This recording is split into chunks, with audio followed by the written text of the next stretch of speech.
Welcome to IVF This, episode 87, IVF and Acupuncture with Michelle Kapler.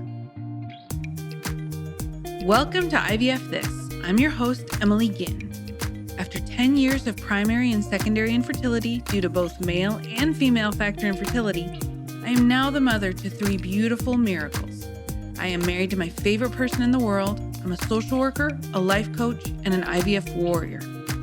I'm here to teach you how to manage your mind and emotions during your IVF journey, to break free from anxiety and regain control of your life, even in the midst of infertility. I'm going to teach you how to say IVF this to how we think about, talk about, and experience infertility. Let's go. Hello, my beautiful friends. I hope you are all doing so well today. I'm really excited to bring you this interview with my friend and colleague, Michelle Kapler. She is an acupuncturist who resides in the Toronto area, and she specializes in working with women with all types of fertility questions, issues, wanting to balance hormones, regulation, infertility, all sorts of things. She has an incredible wealth of knowledge around acupuncture and its benefits for fertility. And not only that, she's also a coach, and we actually went through the same coaching program. So we coach and teach on very similar things. So we actually had an amazing time. At some points, I actually forgot we were recording because she and I were having such an amazing conversation. One of the biggest things that I want to make sure that we all take out of this information, this interview, this podcast, is that acupuncture is one of the many options that are available to us during infertility and IVF. A lot of times things like acupuncture or supplements, we make that mean that they are have-tos. And a lot of times that might not be available or accessible to us.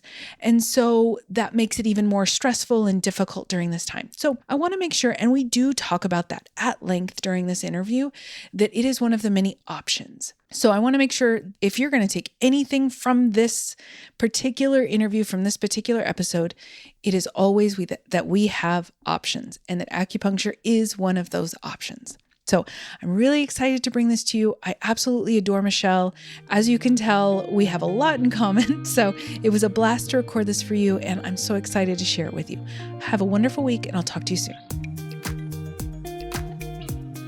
Hey guys, I am so excited to welcome Michelle Kapler to the podcast today. In full transparency, we have tried to do this podcast no less than 24 times to try to record this because I want to really provide a lot of information around acupuncture and the benefits of it. Michelle is, I'm going to let you talk about it, but you are a licensed acupuncturist, certified acupuncturist.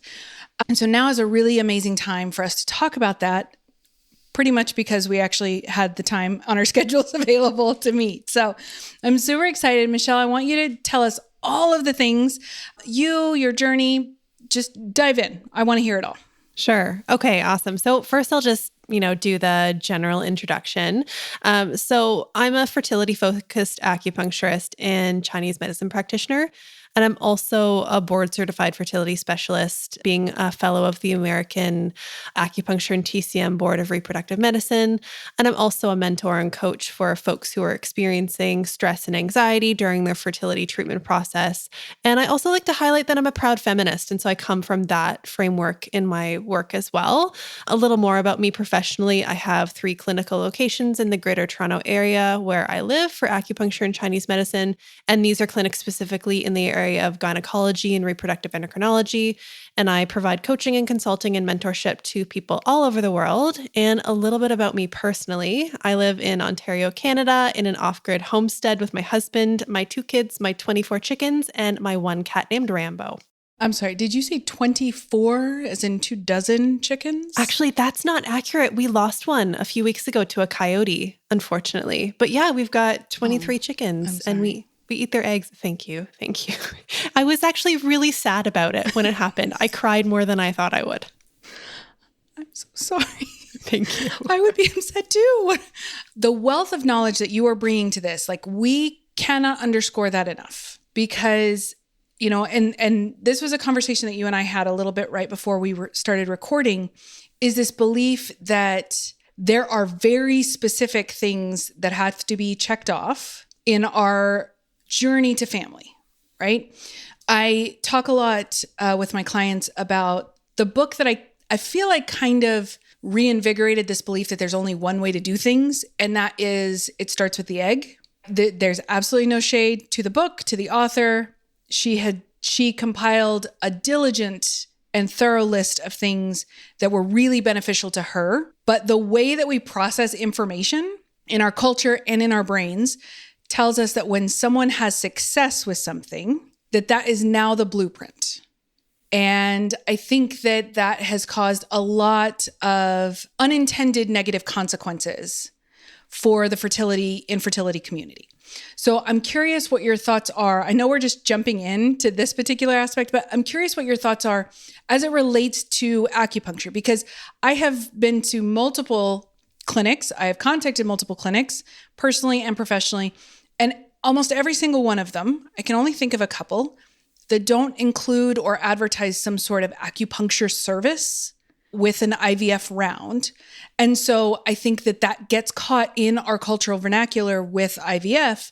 The acupuncture and IVF are required, necessary. When in collaboration, it's always successful. So talk a little bit about what your thoughts are about that. I mean, first, just to say, I want to preface anything that I'm going to say with the caveat that I'm obviously speaking in generalizations. I think it's really, really important, especially in the context of medical treatment and fertility treatment specifically, to know that taking an individualized approach really is the best way, and that there is no one blanket therapy or treatment or drug or supplement or protocol or anything you could do that will universally work for everybody. But I will be speaking in kind of generalizations today just for informational purposes. And so to answer your question directly about acupuncture as it pertains to being on that list, I want to kind of take it back to that thing that you talked about earlier in your question, which is that idea of when somebody figures it out, when somebody has ultimately met the goal of getting a live baby at the end of their process, oftentimes what happens is they have this moment of, well, I figured it out. I figured out the combination of things that I did, and it worked for me, and therefore it might work for somebody else. And you see that kind of in the support groups, the Facebook groups and the Reddit forums, where people will be looking for this perfect potion. They'll see that people came in, that they got pregnant, that they were successful, and they will say, well, what did you do? Because I want to do that too. Even if their set of circumstances, so their medical data and their reason for needing fertility treatments might be vastly different than this person, they still want to kind of jump on the bandwagon. And I mean, we can see when we look at it through the lens of our humanity, why we would gravitate towards looking at people who are successful. But to kind of look at it from a more of a meta perspective, it's actually a thought error to think that we ultimately have control over our health outcomes. And that is rooted in this idea of what's kind of known as healthism, which is this idea that if a person has a medical condition, it is not only within their ability, but is also their moral imperative to do this prescriptive list of what influencers and diet culture and nutritionists and quote unquote experts and influencers are out there telling people is the right way to do things. And then if somehow they don't get the outcome that they're looking for, that it's somehow their fault, or that they didn't do it right, or that they weren't disciplined enough. And so to answer your question directly about acupuncture, I think at the end of the day, it's mostly just about telling yourself that you did the best that you could in a situation that is largely out of your control. And if acupuncture is something that feels good for you and that you feel is adding to your process, then it's a good thing. And if not, then it's perfectly okay to leave it out. That was a really long-winded answer. I don't know if that answered your question. Well, in all fairness, it was a very long-winded question. So, but I love everything you just said, because it kind of takes me back. I think it was a couple of podcast episodes. I was talking about how we have this idealized version of what a fertility journey should look like. And one of those things I gave the example of acupuncture. And I said, but that might not be logistically or financially a feasible option for you. And those are perfectly reasonable things. Like, not everyone can afford acupuncture if they're also paying for fertility treatments.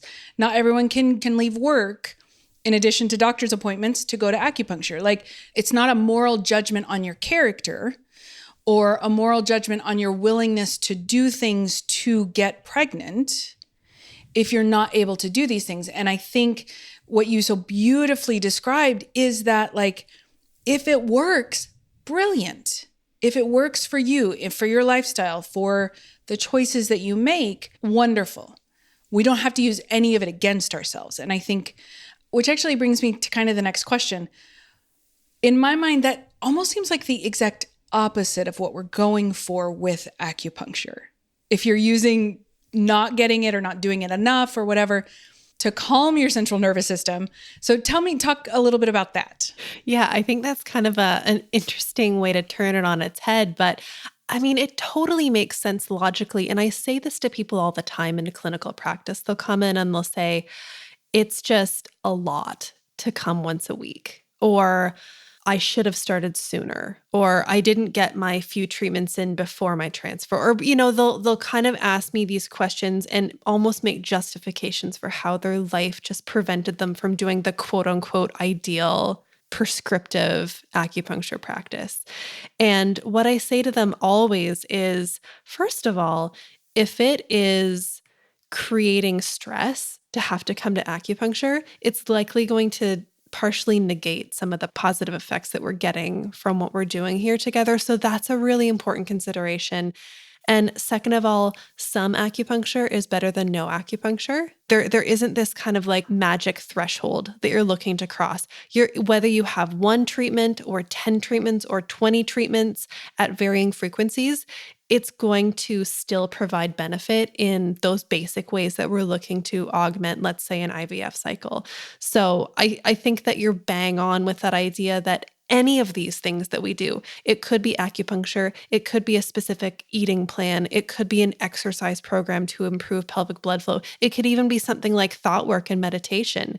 If we're using it as a way to beat ourselves up and make ourselves feel less than, then it's probably not going to give you the same results. So if you're eating all this healthy, well, quote unquote, healthy food, because what does that even mean? And then your cycle fails and you go back and say, oh, I didn't do it perfectly enough, then that really isn't serving you in a big way. I think I tell literally every client that I have that the number one rule of thought work is we don't use it against ourselves, because we can weaponize anything against ourselves. And what we don't want to weaponize is creating compassion for ourselves, which is, I mean, that's like the bread and butter of this entire experience for me, is making sure that we can figure out a way to live in compassion with ourselves while we are going through what is arguably an incredibly traumatic and difficult moment in our lives. So I know we jumped the gun, and I'm so sorry, because I do want to back up just a little bit, but I was so intrigued by that very specific topic that I was chomping at the bit. But I want to know, like, what drew you to acupuncture? What was that thing that connected acupuncture and fertility for you? Yeah, that's a really good question. I mean, if you ask somebody why they got into the work that they're doing, it's usually kind of a windy path with many types of influences that get them to where they're at. But for me, I'd say my original interest in Chinese medicine was based on this book that my mother gifted me when I was 20, and it's called Reflections of the Moon on Water, and it's by this author, Xiaolan Zhang, and she actually lives in Toronto, where one of my clinics is, but she's from China originally and wrote this book on the various stages in women's life, everywhere from puberty to sex to pregnancy, postpartum, all the way through to menopause, all these different iterations that a woman's body goes through. And it was just a really different way of looking at these things that in Western society were quite heavily medicalized and pathologized. And the Chinese medicine lens through which she was looking at and describing these things was just so beautiful and metaphorical and just provided so much inspiration for me to look at my body in a different way. And so I was like, oh, this is amazing. I need to learn more about this and teach it to people. So I signed up for acupuncture school and, 15 years later, here I am.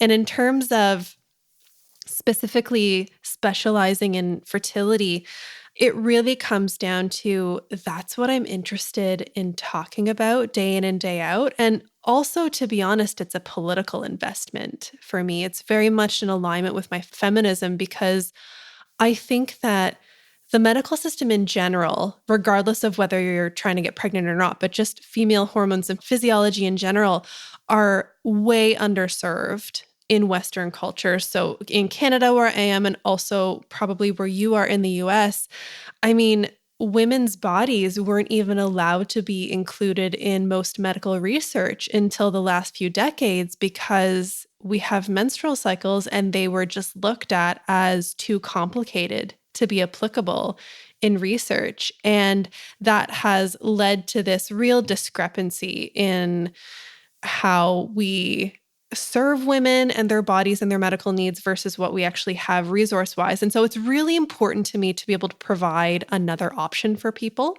So that's one thing.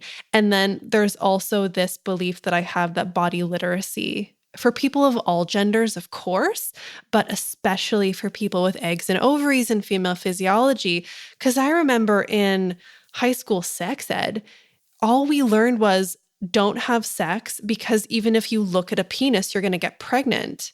And it's like, well, that's not how it works at all. And that's why it's so shocking for people later in life when they go to get pregnant. They're like, well, what do you mean I don't just stop the pill and I get knocked up right away? And that's just not how it works. And I spend a lot of my time in clinic going over basic 101 information with women like, how do you know when you're fertile? What are the changes that you're looking for in your body? What are the things that are happening down below that can give you signals that something is on the right track or something's maybe not on the right track? What's the actual anatomical name for the anatomy that you're speaking of? Let's talk about the language behind that. And so all of that is really important to me as well. And so I've been able to interweave all of those values and principles into my work. And it's kind of culminated in this really cool clinical practice that really makes me feel good about my contribution to things, I guess. That's maybe a selfish reason. And then in terms of mixing in the coaching, a couple of years ago,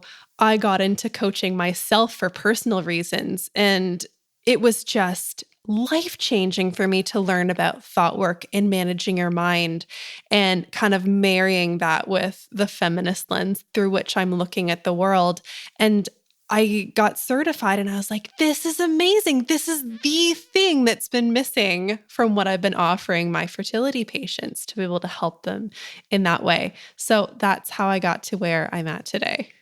Now, for everyone who's listening, you guys can't see me, but I was like throwing my hands up, a ridiculously large smile for everything that Michelle was saying, because holy hell, yes. And I have to mute myself. Otherwise, I will interject all like, yes, and oh, and it just doesn't make for the greatest listening experience. Get that. But I assure you, that was what was happening on this side of the computer, because you're absolutely right. And when you were talking about health literacy, it brought me back to a moment. Now, I am, by all accounts, a very well-educated woman. I have a really clear understanding of many things. And yet I was still absolutely floored 10 years ago when I was in an OBGYN's office. I had never had difficulty with my cycle being regular. I had never had, outside of like the occasional ovarian cyst, I had never experienced any, what maybe we considered like concerning or questionable, anything like that with regards to my reproductive anatomy. I had a clear understanding of the anatomy, right? All of these things. And to hear this OBGYN whom I had just met and had, for all intents and purposes, a very emotional experience because we had been trying to conceive for a year then, and I was absolutely devastated that it was not happening. And she tells me, I want you to understand that there's really only a 20% chance per cycle, give or take, if there aren't any concerns, right? Any fertility concerns, for you to get pregnant spontaneously. At this point, I am like, I think I was mid to late 20s, something like that. I had already had a master's degree. I was working in the medical field. Like this was never something that was discussed, because you're right, high school health class, don't have sex, because you'll look at a penis. And that was the most perfect thing I've ever heard, because that's exactly how it is portrayed. You look at a penis, you're going to get knocked up. If you don't want to get knocked up, don't look at a penis. Like easy peasy. And so we have this misguided educational system that does not prepare us for the realities of what health looks like throughout the rest of our lives. And I think that is probably one of the greatest injustices that is done to our women and children, because the cultural consideration, the cultural burden of infertility almost exclusively rests on women, on the individuals with uterus. Not that men or partners don't experience infertility, they do, but the social burden falls almost exclusively on our shoulders. And I think that all of the things that you've kind of tied together really fall into that. That is why this is such a damn hard experience, because you've got centuries of socialization that tell us our only contributing factor is making babies. Like, that's all we're going to do. We're going to make more babies. Yeah, we're essentially told as women that our ultimate worth as a human being is to A, be attractive to the male gaze, B, make more humans, and C, not take up too much space, not be too loud, not have opinions, not be problematic, not have emotions. Basically, just don't be annoying to other people.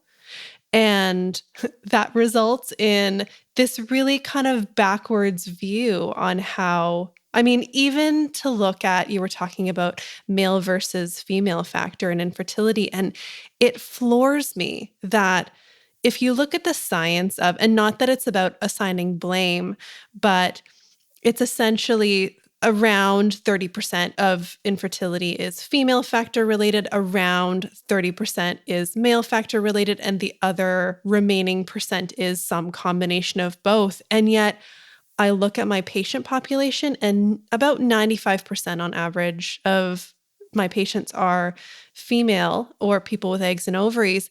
And it's also interesting to see that if you look at cases of people doing IVF for reasons that are exclusively male factor, so sperm isn't great, semen analysis isn't great, like it's diagnosed, the doctor said, yep, it's the sperm, as opposed to the eggs and the ovaries, the uterus is fine, the ovulation is fine.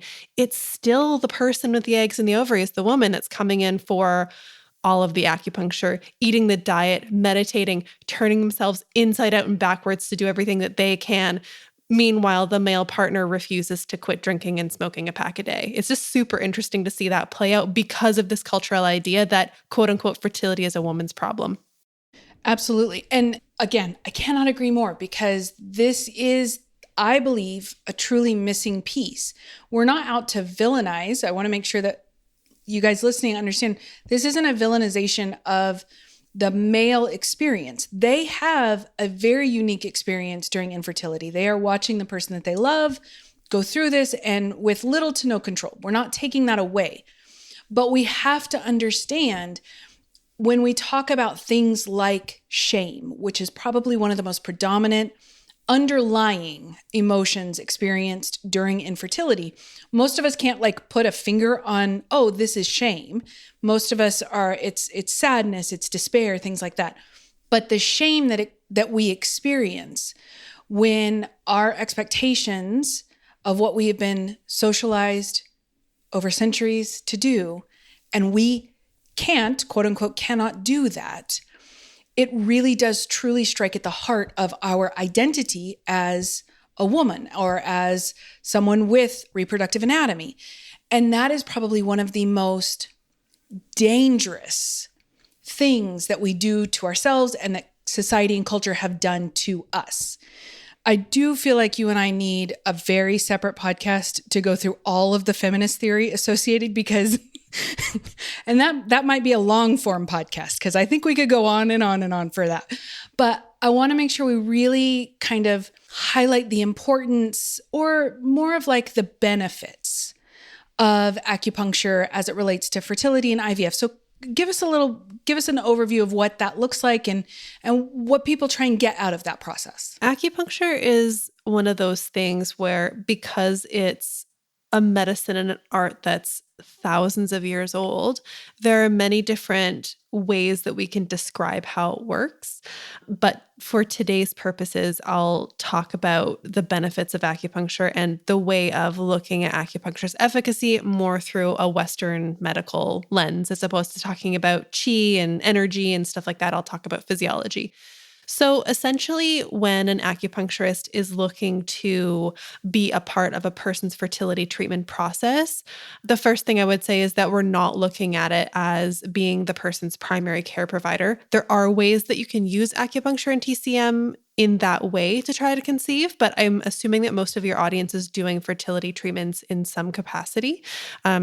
So to talk about it from that perspective, there's kind of three main objectives that we look to meet using acupuncture in that context. The first one, which has been well documented in research, is just simply the act of increasing pelvic blood flow.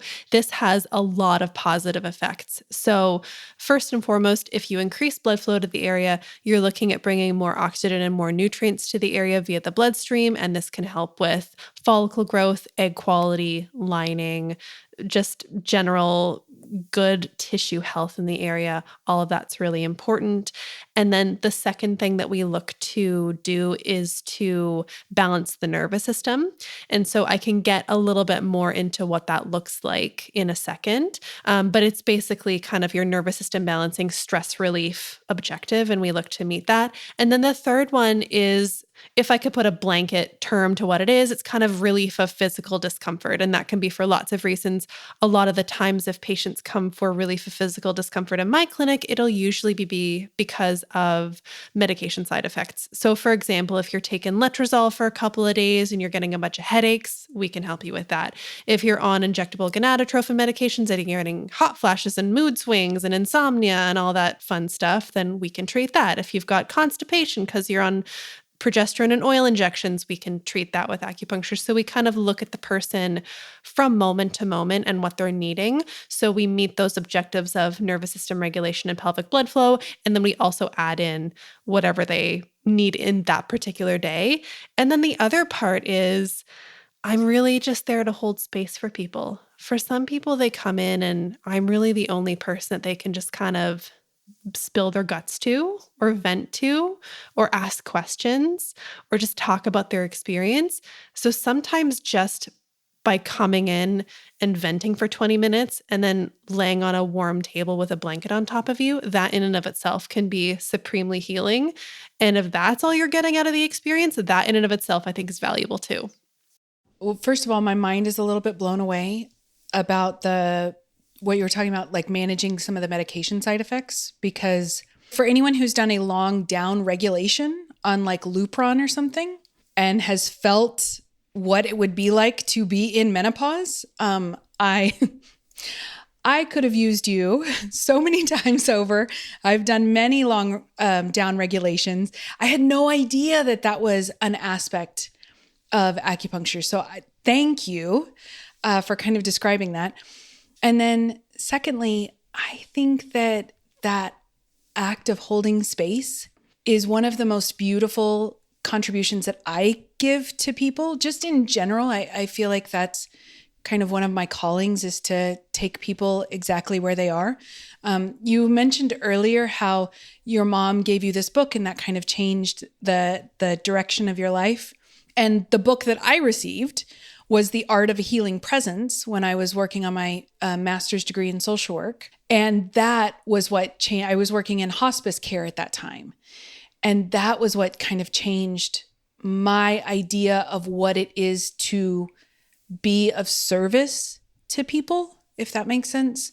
That oftentimes you don't actually need to do something, but allow them to just be. I know that that's not really relevant to the conversation, but it just brought this very strong memory back for me. So thank you for that. I'm going to get to just chew on that memory all day long. It's so wonderful.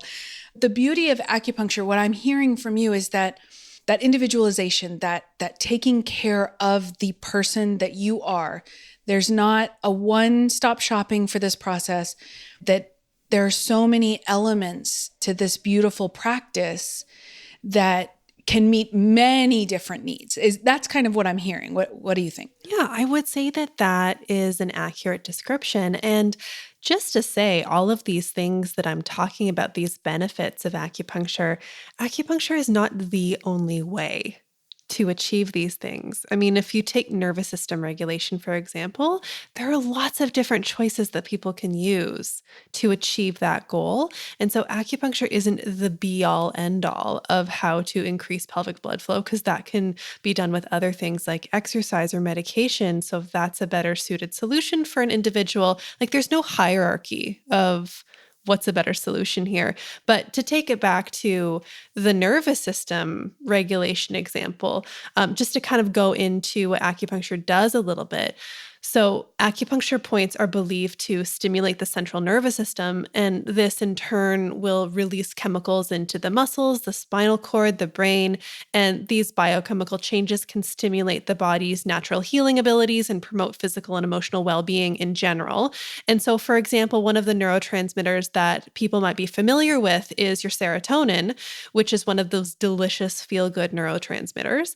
And people can get that release of neurotransmitters in other ways that produce feelings of relaxation or relief. So thought work and coaching, for example, can help with this tremendously, because changing our thoughts can actually change our physiology. But acupuncture is really interesting because it's an example of how we can passively do this. You just show up and you lay on a table and somebody puts pins in your body and you just let the magic happen. Whereas many of the more active ways of achieving this, so thought work, mindfulness, meditation, all of those require effort to get the same effect. So I'm a big fan of using both approaches, like doing the thought work and laying that foundation for the mindfulness and observing how your thoughts create your reality, but also using a more passive approach, because sometimes it's just nice to lay on a table and 20 minutes later you feel super relaxed. That's great too. I mean, that's kind of an ideal sort of situation, if you ask me. I would love that. That's so good. And I cannot thank you enough for saying the words, there is no hierarchy. Thank you for that, because I think many of us think that there is. There's a good, better, best system that is pretty fuzzy. It's not really super clear what the good, better, best is. So the fact that it's ambiguous makes it even that much more challenging, because then you don't have anything to really hold it up against. So thank you very much for saying that. So if there's literally anything that I want my listeners to take out from this, is that you're not doing anything wrong. This is a beautiful addition to your journey and to your process that is designed to just serve you. Yeah, 100%. I think that a lot of people really get burnt out on their fertility treatment experience for a lot of obvious reasons. I mean, there's obvious stuff like the cost and the physical toll it takes on your body and the risk to your relationship, and that's all pretty obvious. But there's also this underlying idea that if a person is embarking on this process, that they have to quote unquote do it correctly, even though there's no established way to do it correctly. And as we also know, all human bodies operate differently. So you have to keep that in mind too. But it's interesting to see that there's a lot of money to be made from influencers, experts, people on the internet selling these solutions, even practitioners. I mean, I work in an industry that's guilty of that too. Like, oh, if you don't go twice a week, you're not going to get what you need out of the treatment. Like that's said quite often. And so it leaves people with this sense of always feeling like they're failing in a process that's already kind of conducive to those thoughts. And so you get that sense of burnout by just constantly having this thought that you're not doing it right. Again, I have to mute myself so that I don't interject every time I want to say hell yes, or thank God, or oh my gosh, all of it. Literally everything you have said, I would just co-sign, absolutely, raise the arms, all of it. Like, it just is such a beautiful reminder. And yes, we are going to have a podcast episode dedicated to feminism. We will get that on the books in the next few months. You have a podcast, you have an Instagram. Tell us all the things about how we can find you. Yeah, of course. So anybody who wants to reach out to me in general on the internet, I'm Michelle Kapler pretty much anywhere that you might find me. So if you want to go to Instagram at Michelle Kapler, my website is michellekapler.com. And if you want to find my podcast, it's pretty obvious. It's called the Infertility Stress Podcast. So you can search for that on any of the major players. And we talk about similar things to what we've been talking about today. So weaving that view into how is our socialization contributing to our stress and burnout throughout the fertility process. I have a lot of conversations about that. And then a little bit of, hey, let's talk about how your body actually works so you can navigate your medical process from a confident perspective. And yeah, those are kind of the two places that I hang out most. I love it so much. I cannot thank you enough. This was absolutely worth the wait for me. I know it took us a couple of months to get here, but thank you very much. This was absolutely wonderful. And I know that the IVF This listeners, this is just perfect. Thank you so, so much, Michelle. Thanks for having me, Emily. It was such a great conversation. Thank you for listening to this week's episode of IVF This. If you like what you've heard and want to learn more, head over to ivfthiscoaching.com. That's www.ivfthiscoaching.com.